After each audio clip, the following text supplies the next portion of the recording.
ایک تو وہ ہیں کہ جن کا مطمع نظر ہی دنیا بن گیا، وہ اللہ کے گھر کے سامنے کھڑے ہو کر کے بھی دنیا ہی طلب کر رہے ہیں۔ اور اقبال نے کہا تھا نا کہ تو ہی چند کلیوں پر کنات کر گیا، ورنہ گلشن میں علاج تنگی داماں بھی ہے۔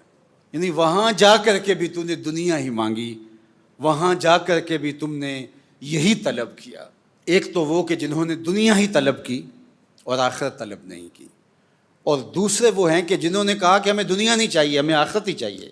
تو یہ توازن خراب ہو گیا۔ دنیا کی نعمتیں بھی اللہ نے انسانوں کے لیے بنائی ہیں، تو دنیا کی نعمتوں کو ترک نہیں کریں گے۔ حضور علیہ السلام کے ایک صحابی ہیں، تو حضور علیہ السلام نے دیکھا کہ وہ سخت کمزور ہیں، تو آقا کریم نے فرمایا کہ تم اتنے کمزور ہو، کیا ہوا؟ تم نے اللہ سے کوئی دعا تو نہیں کی تھی؟ جی حضور، میں نے اللہ سے دعا کی تھی کہ اللہ آخرت کے حصے کے دکھ بھی دنیا میں دے دے اور میری آخرت صاف ہو جائے۔ تو شاید میری دعا قبول ہو گئی، اور بہت مصیبتیں، تکلیفیں، آلام، مصائب انہوں نے مجھے توڑ کے رکھ دی، اور میری وہ حالت جو آپ کے سامنے ہے شاید اس وجہ سے ہے، دعا کی قبولیت کا نتیجہ ہے۔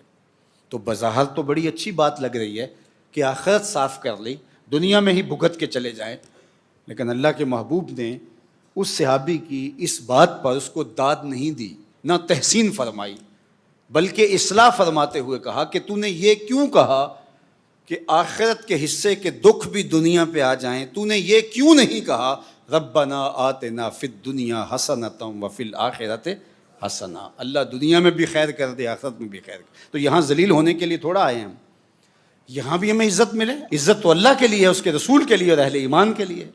تو یہاں ایک آسودہ خوشگوار زندگی گزرے، لیکن آسودگی اور عیاشی میں فرق ہے۔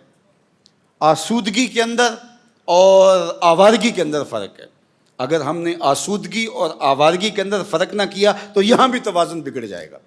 تو اس لیے ہمیں حسنات دنیا، تو حسنات دنیا کون سی ہوگی؟ دنیا کی وہ آسودگیاں جو شریعت کے دائرے میں ہمیں حاصل ہوتی ہیں اور تجاوز جس میں نہیں ہوتا، تو وہ ہم اللہ سے طلب کریں۔ اور اللہ کے محبوب کا یہ طریقہ تھا کہ دو چیزوں کے اندر جو ایسر تھی، یعنی آسان تھی، اس کو اختیار فرماتے۔